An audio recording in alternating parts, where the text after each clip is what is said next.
Nate Weeks, welcome to the Preconstruction Podcast. Glad to be here.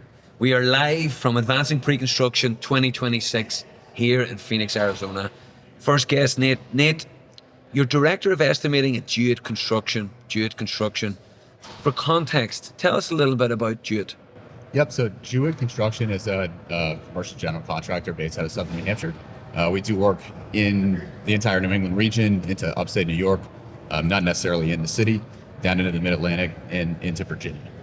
We've been around for 53 years, I believe, 54 years. Celebrated our 50th back in 2022. Owned by the second generation of the Jewetts currently, and it will eventually transition to third generation with Nick. He goes into it. Love it. No pressure. Yeah, the third generation.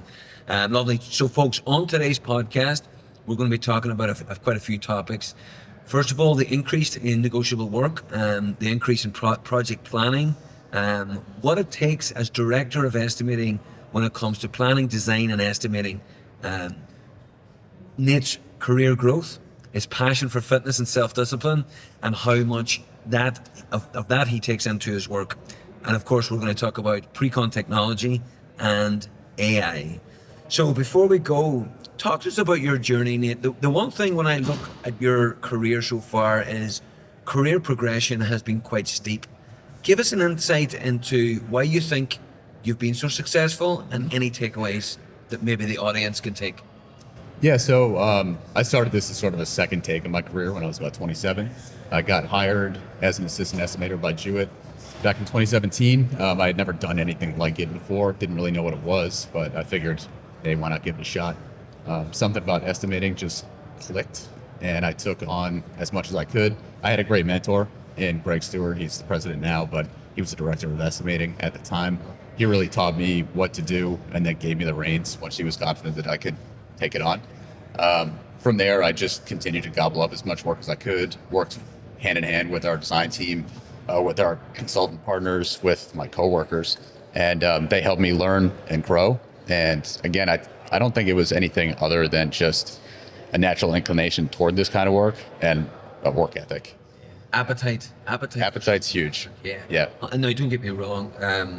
Shout out to Greg Stewart. You need a good mentor, especially if you're coming in with not the background that most people would. Yeah. But within 9 years to be Director of Estimating, hell of an achievement. You said there the appetite to learn and knowledge. Was there any sort of learning or training, learning management system or training and development that you did throughout your career? Or was it very much just Greg, watching what Greg does and him mentoring you? It was a lot of that at the start. I have a lot of internal drive, so I spent a lot of time listening to your podcast in the background, reading books, not necessarily about estimating and pre-construction, but just overall like business growth and personal growth, which made me want to do more and do better. So I would seek out ways and I would seek out situations in which that would challenge me. And when I succeeded with that, it would give me the confidence to move up to the next sort of thing, whether that was taking on the responsibilities of the department when my boss was out of town at a conference or attending to meetings, doing things that I wasn't necessarily comfortable doing. I really think it was not so much formal training as much as it was just a desire to learn more and do better. And was there a lot of learning on the job, learning from failures? I mean, I think when you think about the best estimators, that seems to be how they learn pretty quickly. Yeah, you make tons of mistakes. Yeah. And the more mistakes you make, the more things you learn not to do. Yeah. What was the most surprising thing for you? I mean, everybody looks at buildings, hospitals, data centers, light industrial projects, multifamily, whatever it is, and they go, wow, that is unbelievably complex. I would love to be able to do that. What surprised you the most when you stepped into that world?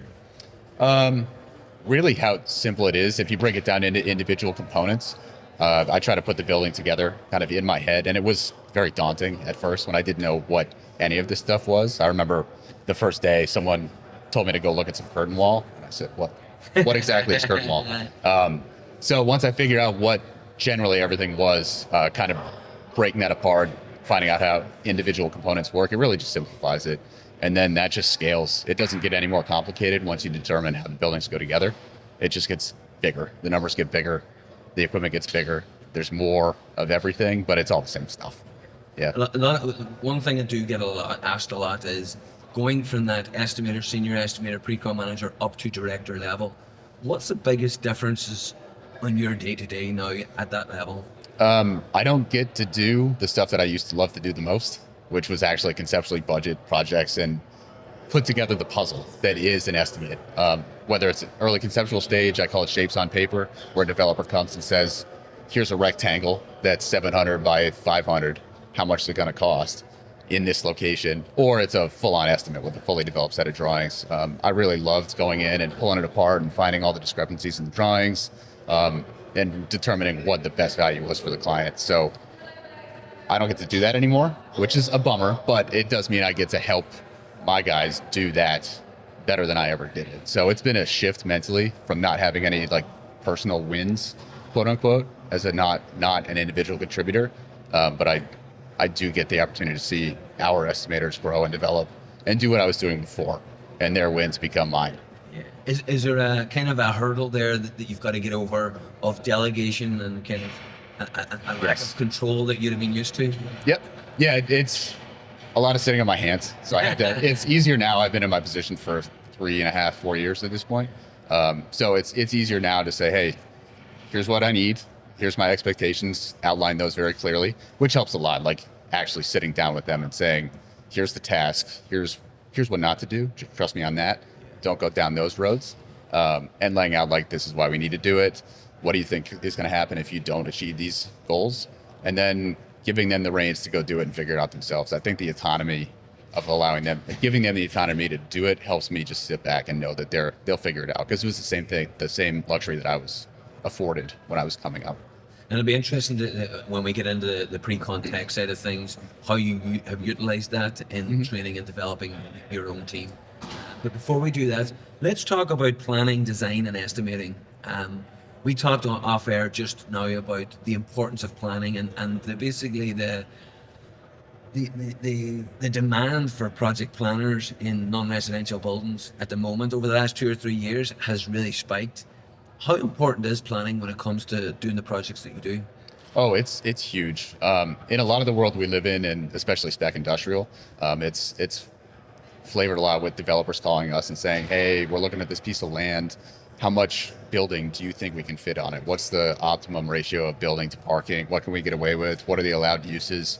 So with us having a guy who's dedicated to it as the planning and development manager, he's got a background in civil engineering, and he can get in. He uses this program called Giraffe. I don't know if you're familiar with it. Giraffe? Giraffe, yes. Never heard of it. No. It's basically a land use program, as far as I understand it. You plug in the plot of land that it's on, gives you the parcel, and then you can sort of maximize the building area, specify parking counts, what it needs, if it needs a 1 to 2, 1.25 to 1 ratio, whatever it is. So he'll go through and work with our developers before we even get into our estimating team. And he'll say, hey, listen, here's 2 concepts. One has 1 big building, one has 3 small buildings. And based on what we know about costs, we think it's more cost effective to do this, but you might have better luck finding tenants if you go with this path. And that's something that developers can do a lot of the time, but being able to raise our hand and say, hey, yeah, we got you, don't worry about it, it helps us sell a lot more work. Brilliant. Just by having that one person on board. And then they can help our clients too through the permitting and approvals process. Again, he knows a lot of the town officials. He knows how to work his way through the planning board and help us get projects approved. Wow. So you're using it as a sales and business development tool? Absolutely. Yeah. Brilliant. Yeah, I mean, you'll hear me all the time shouting about the podcast is the most important people in business development are pre-construction professionals because of the value engineering and as you say, the value-added service that they give. How effective has that been on the planning side? Have you seen repeat clients off the back of that, new clients just off the back of having a good planning person? Yep. Yeah, a lot of them come back because they like the experience, and maybe that one opportunity doesn't work out, but we'll spit out a few of these things and just as a favor, and then they do come through with an actual opportunity and say, hey, thank you for helping us with those other ones. It didn't work out, but here's a real one. And then that turns into an actual project. The old free con is not free con. Yeah. You get paid in the end. Loss leader. Yeah. Very good. And then the design side and the estimating side, how important is the planning, not only at that stage, but then throughout the project to be able to foresee the planning and schedule and logistics of it all? Yeah, so he helps us understand because our estimators are always focused on just overall management of the process and the cost first and foremost. We do have an in-house design team. That doesn't mean we only work with them, but we feed them as much as we can, and then we outsource the rest. And their entire focus is on producing the best quality drawings they possibly can. And the gap there is time, which is usually what's most important to the client, that and cost. So Doug fills in. Doug is our planning development guy. He fills in the gaps there by producing an informed pre-construction schedule early and keeping that up to date. That allows us to follow that to a T and say, okay, we expect DD drawings to hit then, CD drawings to hit here. Therefore, we can likely start construction on X date and have a superintendent lined up. So it helps with operational planning and overall pre-construction planning for contract dates and overall workload for the estimating team. So, and then obviously the estimating team use that as well with their costs in mind as well, and able to get it more focused. And just on the planning side before, I know we use Giraffe for the parcel of land, but throughout construction, do you use P6 or is that what you? No, we don't. Okay, cool. Do you know, what do you use? I'm actually not familiar with that. We use, what is P6? It's like can we start there? Planning, scheduling. Oh, no, we just use just project. Yeah, just basic project. That's perfect. Yeah. I just thinking, man, we talked off air as well. P6 is creeping into it's used a lot in infrastructure, oil and gas projects, but it's creeping into non-residential now. The demand for mid to large clients that are doing 500 million a year, it's just becoming more apparent. And again, it's all to do with plan and schedule. Yeah, that makes sense. It's an interesting one. Now, that kind of leads me into tech. Talk to me about your tech stack. Yes. When it comes to pre-con. So I mentioned Giraffe. In pre-construction, we adopted Builder a handful of years ago. We came out here and learned a lot about it. And one of my biggest things as director was trying to track everything because everyone had their own notebook with all of their own assignments. And that's good, but I can't see your notebook. And I don't know how many things are you tracking? Are you working on stuff on the side? How are we tracking these leads from start to finish? How long does it take generally for a lead to progress from a lead to an actual opportunity and then convert that into a sale? We weren't really collecting any of that. And I was having a very difficult time figuring out who was doing what and when that was due to then figure out how much more work we can take on to hit our financial goals. So Builder's allowed us to do that. It's given us a lot of insight into historic data. Just the cost model tool has been good. Not that this is a pitch necessarily for Builder, but it's filled a gap that we had. We use HubSpot as a CRM. We use Building Connected for bid solicitation, Procore for more operationally, but we use it for drawing and RFI, all the stuff that pre-construction uses it for.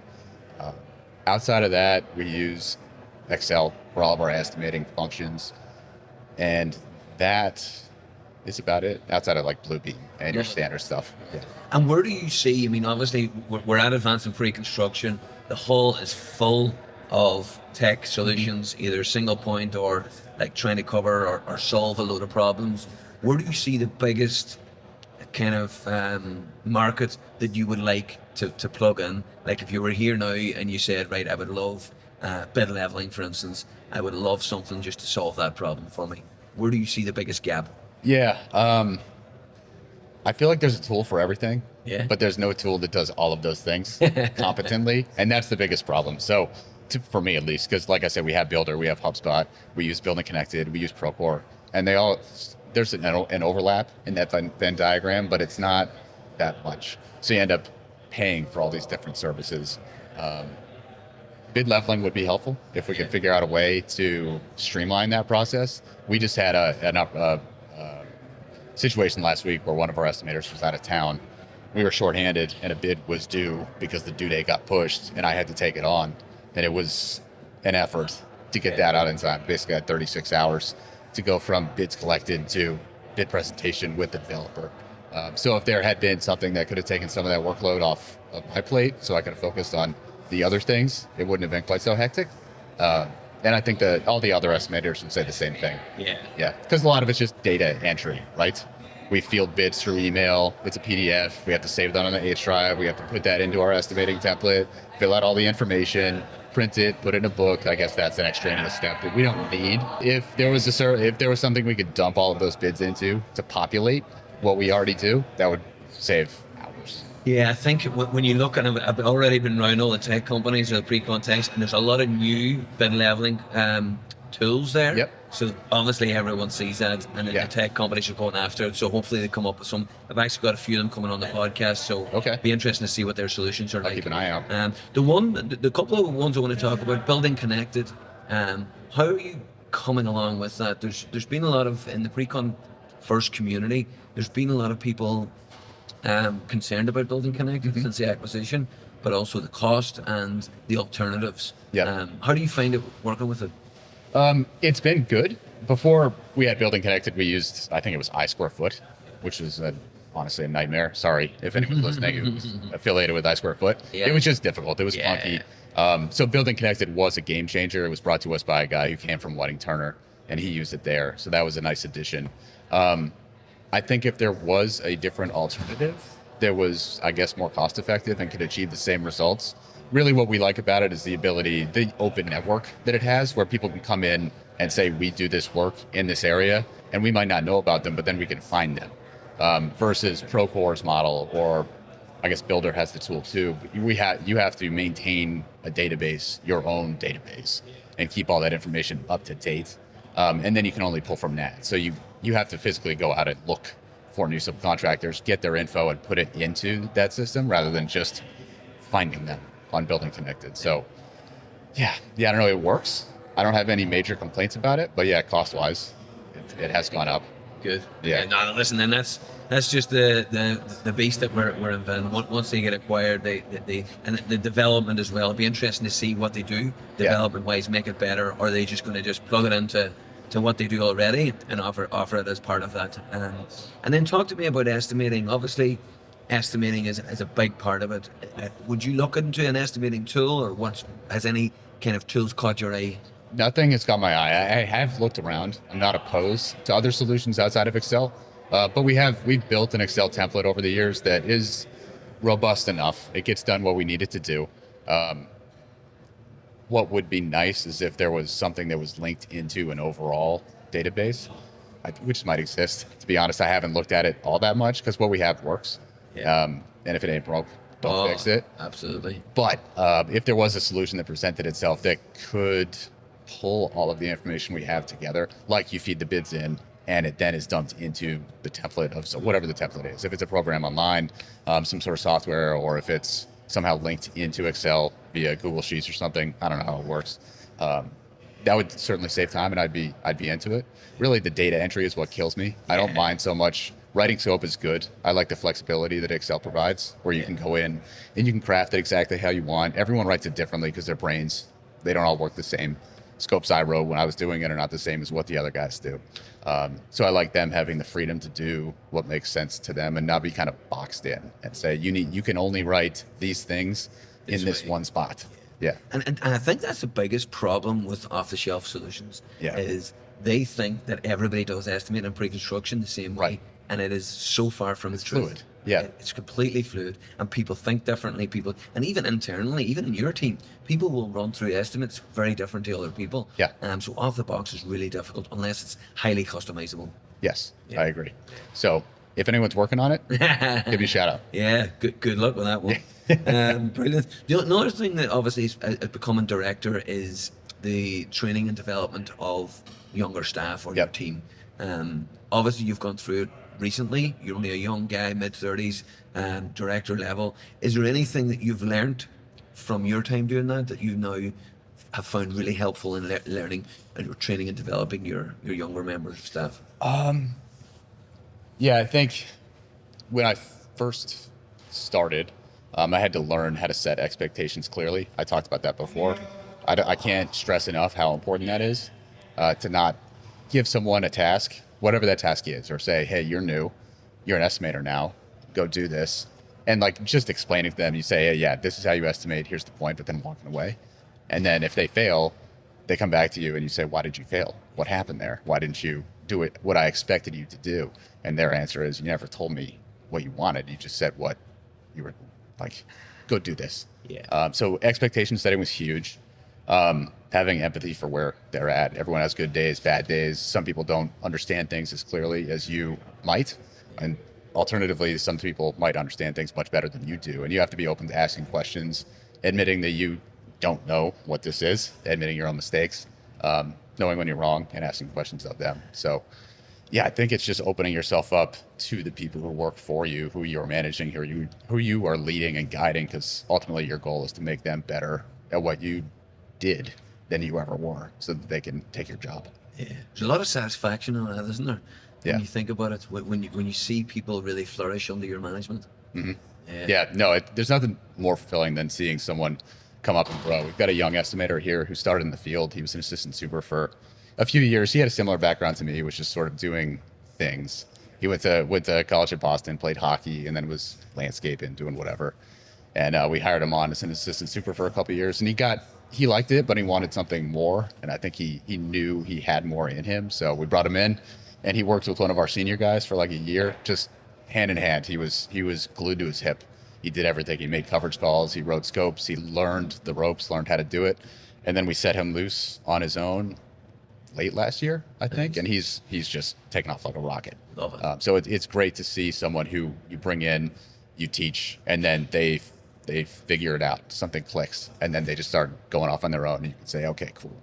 You've got a success. You found a young Nate Weeks. I guess. He's a lot taller than me. Probably better looking, but yeah. Very good. No, and that's what, like, it kind of goes back to your background. I mean, maybe people do know, or if they haven't, follow you on LinkedIn. I highly recommend it. But you've got a massive passion for personal development and fitness. We see that in my line of work. Like, when I see someone that takes that time and dedication to keep themselves right, whether it be physically, mentally, and then is competitive as well at the same time. Do you subconsciously look for people with similar mindsets? Yes. Yeah. So like I said, Colin, the guy I just mentioned, he was a hockey player at Northeastern University in Boston. We've got a rugby player. We've got another guy who was an athlete in high school and college. I wasn't a big organized sports guy, but I challenged myself in my own way. So there's a lot to be said about someone who does difficult things on purpose. Yeah. It's an interesting one there, because there's advantages to being part of a team, and you need to understand that, because at the end of the day, estimating and pre-construction is all about collaboration and team. Yeah. But then individual sports, people with a really, really good mindset, they can add a lot of value as well. Yeah. And that diversity really helps.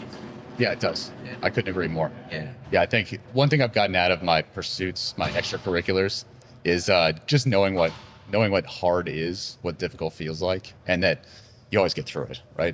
There's been many, many days I've been out in the woods, in the mountains in the winter, in the middle of the night, and the entire goal has just been to get back to the car at the end of the trail, whatever it is that we're doing, because like it's going to end. We're not going to be doing this forever. It's not like we're going to live in this one spot for the rest of our lives. So just knowing like, hey, I have done this thing that was awful at the time. I wanted nothing more than to stop walking and lay down and go to sleep. But I kept going, and we did get back to where we needed to be, and then it was over. And once it's done, it's like it never happened. Yeah, all that pain goes. It's like estimating. Yeah, That's what it is. It's hard, and then it's not. Yeah. Then it's relief, and then you're on to the next one. Yeah, exactly. And just before we go, I mean, there's obviously a lot of talk at the conference about AI. Yep. What's Jewett's kind of philosophy, governance around AI? Mm-hmm. What's the, and particularly within pre-construction? Yep. So we use it primarily as a work aid. I think that's its best use right now. Yeah. I'm not expecting it to recreate the things that we do. I struggle with the non-determinative nature of the answers that it provides, where I was talking about this to my friend the other day, where you can ask AI, what is 3 plus 3? And 90 times it's going to say 6. And then 8 times it's going to say 9. And then some other time it's going to say something completely strange like potatoes, because it all works on word association. It's not doing math. Yeah. All it's doing is reading the words that you put into it and associating that with information it finds written on the internet somewhere. So yes, it's correct. But if you just feed in and say, hey, how much is X type of building in this location, cost per square foot, it'll pull some information, and it might be correct, but there's also a chance it's not. So you have to figure out how to engineer your questions to get the result that you need that is correct. So it's a lot of back testing, double checking with AI.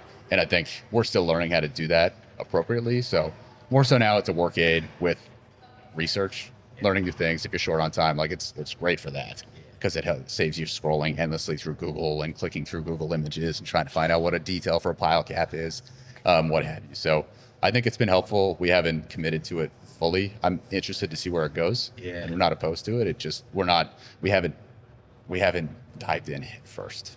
Yeah. Yeah, I've got a guy coming on the podcast later who's heavy on it, cloud coworker, and he has done a like construction workflow of where he uses it, how he uses it. Yeah. So I'm really interested to see how that works. Yeah, me too. Yeah. I've been looking into it more and more.